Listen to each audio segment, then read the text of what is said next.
아멘.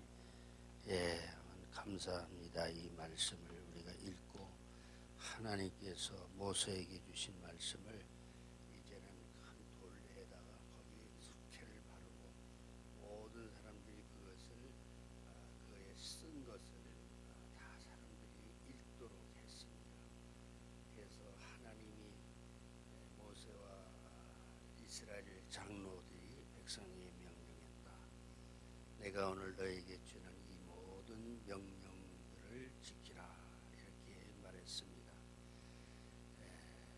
그래서 이 말씀은 하나님의 모든 명령을 다 낱낱이 기록해서 거기에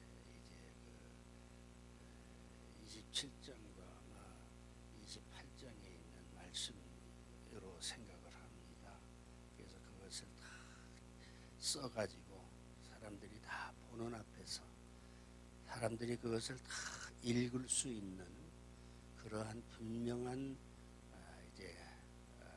확실한 기록이 있어요. 그래서 석회를 바르면은 그것이 다 사람들이 볼 수가 있어요.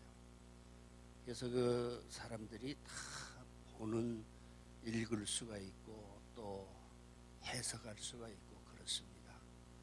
그래서 이제 그것을 읽는 사람들은 모르는 것은 아마 모세에게 물어봤을 것이지요. 그래서 또 그것을 모세는 해석을 해주고 율법을 낭독할 때에 모든 백성이 잘 깨달을 수 있게 하는 것입니다.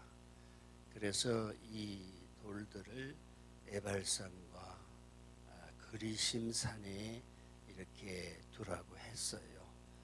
그래서 에발산은 무서운 산입니다. 저주의 산이에요. 율법을 너희들이 잘 지키면은 축복을 받고 하나님의 큰 사랑을 받는 것이 이제 그리심 산에서의 뜻이 있습니다. 그런데 이 율법을 순종하지 아니하고 거역하고 그래서 그것을 잘못 사람들이 지키면은 그것은 저주가 내리는 것이에요. 그래 하나님의 말씀에는 양면이 있어요. 하나님의 사랑과 축복과 지키면은 큰 이제 사랑과 은혜를 축복을 받는데 그것을 지키지 않고 거역되면 지난번에 아이성을 공격했을 때 그 아간이 지키지 않았지 않습니까? 그래서 하나님의 저주를 받아서 사람들이 다 하나님의 심판을 받았어요. 그러나 이 말씀을 잘 듣고 지키는 사람에게는 하나님의 축복이 임하는 것이에요. 이것은 모세 시대에 광야에서만 있었던 것이 아니라 가나안 땅에 들어가서 그것이 지켜지는 그런 말씀이 아니라 오늘 우리가 21세기를 살아가는 이때에도 그 말씀은 유효한 것입니다. 그러니까 이 말씀을 지킨다는 것이 우리의 심중에는 이렇게 생각해야 돼요. 하나님, 이 말씀을 잘 지킬 수 있도록 하나님 나에게 힘을 주시고 도와주세요. 그러면은 하나님이 약속하신 축복이 임하는 것입니다. 나 당대에만 축복이 임하는 것이 아니라 내 후세에 모든 후손들이 하나님의 축복을 받게 해 주옵소서. 이렇게 우리는 기도하면서 이 율법을 잘 지킬 수 있어야 되겠어요. 그래서 이 율법을 지킬 때에는 하나님이 우리에게 자유의지를 주었어요. 내가 이것을 지킬 수도 있고 내가 이것을 잘 지키지 못할 수도 있다 하는 것이에요. 그러니까 이 말씀 앞에는 우리가 항상 떨리고 두려운 마음을 가집니다. 하나님이 우리에게 복을 주시기 위해서 이 율법을 잘 준행할 수 있도록 하나님이 나에게 자유의지를 주었다. 그래서 이 자유의지를 가지고 하나님이 기뻐하는 것이에요. 내가 이 말씀을 듣고 순종하는 사람으로 만들어 주었다는 것입니다. 그래서 이것을 지킬 때에 내 스스로는 생각해야 하나님, 이 험한 세상에서 이 말씀을 지키고 순종할 수 있도록 하나님이 나에게 거룩한 형상인 자유의지를 주신 것을 감사합니다. 이렇게 하고 그렇게 살아가야 돼요. 우리가 어제 주일날 예배를 드렸습니다. 그래서 모든 하나님이 축복의 말씀을 다 주셨고 또 이 가나안을 들어가기에 앞서서 이제 여리고성을 돌라 하루에 한 바퀴씩 일곱째 날에는 7바퀴를 돌아라. 그것을 순종한 것이에요. 그 순종할 때에 여리고성이 무너지게 된 것이에요.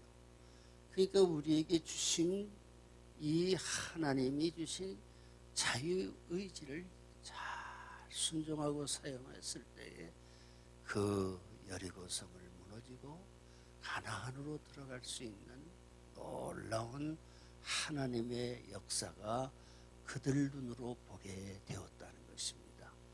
그래서 이것을 보고 백성들은 하나님이 주신 땅, 젖과 꿀이 흐르는 땅으로 들어가게 해주시어서 우리가 하나님의 약속의 땅에 들어가 하나님의 은혜 속에 잘 살게 해주시고 그래서 12지파가 다 땅을 나누어 살게 그 희망이 부풀어 있다는 것이에요. 그래서 우리들도 이 말씀을 잘 듣고 실천하게 될 때 우리의 마음속에는 뭐가 생기는 것입니까? 기쁨이 생겨요. 하나님 나같이 미천한 그런 존재에게 하나님의 그 거룩하신 말씀을 실천할 수 있도록 힘 주신 것을 감사합니다. 그래서 그 감사해서 하나님 앞에 번제를 드렸어요. 번제는 하나님과의 나와의 수직적 관계를 재확인하는 것입니다. 그리고 나서 하나님이 너희들이 화목제도 또 드려라 그랬어요. 그것을 드리고 나서 번제는 완전히 태우는 것 아닙니까? 화목제는 다 태우는 것이 아니에요. 익히는 것이에요. 그러면 그 드린 그 백성들이 가족들이 서로가 나누는 것이에요. 그것은 교제하는 것이에요. 우리가 하나님 앞에 죄사함을 받아서 예배를 잘 드리고 나서 우리가 화목제의 그 순서로 우리가 생각하면 됩니다. 성도들 간에 교제하고 그리고 사랑을 나누고 그리고 음식을 나누고 화목제물을 나누어 먹는 것이에요. 그러면 거기에 뭐가 생깁니까? 기쁨이 생기는 것이에요. 내 죄를 위해서 대속하기 위해서 예수 신약 시대 말하는 거예요. 이렇게 우리의 용서해 주셨으니 구원하여 주시었으니 하나님 감사합니다. 그 화목제인 것이에요. 그래서 이 말씀을 지킬 때에 하나님의 은혜가 임하는 것 아니겠습니까? 그래서 하나님의 은혜가 임할 때에 우리 성도들끼리 교제했다. 그리고 어제도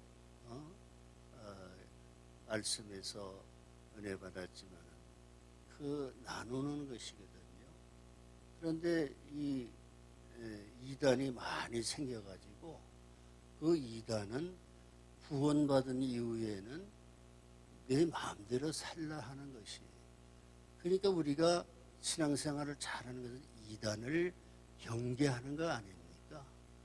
그래서 저 세월호 때는 구원파를 심판하신 것 사건이라고 봐요. 이번에 코로나 바이러스 때는 누구를 심판했습니까? 신천지를 심판한 것이에요. 그런데 이 하나의 상징적인 사건이 일어난 것이라고 보아야 합니다. 이 코로나 바이러스 때 제일 먼저 하나님이 그 손을 대신 것이 신천지인 것이 이것을 알고 너희들이 천기를 보아서 하나님이 하신 일을 알라 그렇게 말씀을 했어요. 그러니까 그것을 깨닫고 이것은 하나님의 심판이구나. 그러니까 이 말씀에는 그리심 산에는 축복이 많이 임하고 에발산에는 저주가 임하는 것을 말해주고 있어요. 이 말씀을 받은 백성들은 축복과 아니면 저주를 받는 거예요. 이게 얼마나 두렵습니까? 우리가 이 말씀을 새벽에 다 해를 칠해서 다 멀리서 다 볼 수 있고 깨달을 수가 있고, 모르면 제사장이 해석해주고 이런 것이에요. 그래서 거기는 이 돌로 자연석에다가 해를 바르게 했어요. 천연장을 사용하지 말라는 것이 왜 그럴까? 그것은 형식적으로 되는 것을 하나님이 원치 않으시었어요. 그래서 거기에는 이제 사람들이 그 자연석을 가지고 손으로 이렇게 다 다듬으면서 할 때에는 다치는 사람도 없어요. 그렇게 했어요. 그런데 우리가 가만히 생각하면은 에발산의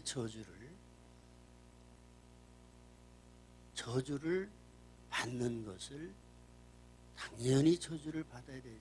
불순종하는 백성들 매를 맞아야 되는 거 아닙니까? 그런데 신약 시대에 와서는 예수 그리스도가 백성들의 잘못한 것, 유대인들이 잘못한 것, 율법을 지키지 아니한 그 잘못을 대신해서 예수님이 십자가에 달리어서 피와 물과 다 흘리시고 그래서 죽임을 당하셨지 않습니까? 우리의 저주도 사실상 예수 그리스도가 십자가에 달리어서 대신 저주를 받으시었어요. 이것이 우리는 복음이라고 말할 수가 있습니다. 당장 너는 저주를 받아야 된다. 그 엄격한 하나님의 그 규율인 것이 명령인데 예수 그리스도가 그것까지도 십자가에 짊어지시고 골고다 언덕으로 올라가시어서 대신 달리시어서 저주를 받으셨어요. 그 저주가 받으신 것 때문에 우리는 항상 하나님과의 수직적인 관계, 번제를 잘 드리고 내가 기도하는 거 하나님 앞에 1대1로 기도하고 그리고 나서 죄사함의 확신을 받게 될 때 우리는 형제들과 함께 모여서 나누는 것이, 화목제를 나누는 것이, 이것이 하나님 앞에 신앙생활하는 예배의 모든 과정이며 예배의 한 묶음으로 날마다 감사하며 주의를, 그래서 어떤 목사님들이 이렇게 해요. 주의를 자꾸 지키는 것을 기다려야 돼요. 왜 기다려지느냐? 하나님 앞에 예배드린 거, 수직적인 관계를 회복하고 그 다음에 성도들과 구원받은 사람들끼리 나누는 것, 이것을 또 기대가 되고, 그래서 주일날이 자꾸 기다려진다고 하는 그러한 말씀을 하고 있는 것을 우리가 볼 수가 있습니다. 그래서 여러분들은 신앙생활을 할 때 감사하게 생각해야 돼요. 하나님 고맙습니다. 내 죄를 위해서 독생자 예수 그리스도를 보내주시고 내가 받아야 할 저주를 예수님이 대신 받으셨사오니 정말로 감사합니다. 이것을 감사하면서 구원받은 사람들과 함께 교제하는 것이에요. 자꾸 교제하고 기쁨을 나누고 음식을 먹을 때도 기쁨을 나누고. 그래서 내가 아주 옛날에 그 로마에 가서 카타콤베 로마에 갔는데 거기에 이 공동묘지가 있더라고요. 그 로마 외곽에 있더라고. 이야, 이 사람들이 여기서 어떻게 생활했을까? 근데 거기도 각 가정이 있어요. 문패를 아마 없어서 그렇지 요거는 누구 집이다 누구 집이다. 그게 돌을 갖다가 이렇게 파놓고 거기에 이렇게 방 같은 것이 있게 생겼어요. 거기에 가족들의 공간이 있는 것이 그게 카타콤프에 있더라고요. 어떻게 이 사람들이 살았을까? 카파도키아 터키도 그렇고 그것이 하나님과의 관계, 기도가 하나님을 받으시고 그 다음에 모든 성도들끼리의 나눔이 있고 그래서 시간이 이렇게 됐네. 기도하시겠습니다. 사랑의 하나님 감사를 드립니다. 오늘도 하나님께서 말씀하신 것을 잘 읽고 회복에 발라서 다 볼 수 있게 해주시고 그것을 지키게 해주신 하나님의 이제 신명기 27장 1절을 10절을 읽었습니다. 우리가 하나님과의 관계를 돈독히 하고 그리고 나서 하나님과 성도들 간의 관계도 사랑으로 나눌 수 있는 우리 모두가 되게 해 주옵소서. 오늘도 하루를 시작합니다. 하나님께서 인도해 주시기를 원하오며 우리 주 예수 그리스도의 이름으로 기도하옵나이다. 아멘. 자, 주여 한번 부르고 통성으로 기도하면서 나아가겠습니다. 기도로 주여 사랑의 하나님 감사드립니다. 오늘도 저희들 아버지 깨워주시고 나와 월요일날 하나님 앞에 예배를 드립니다. 하나님 축복하여 주시고 하나님과의 관계가 잘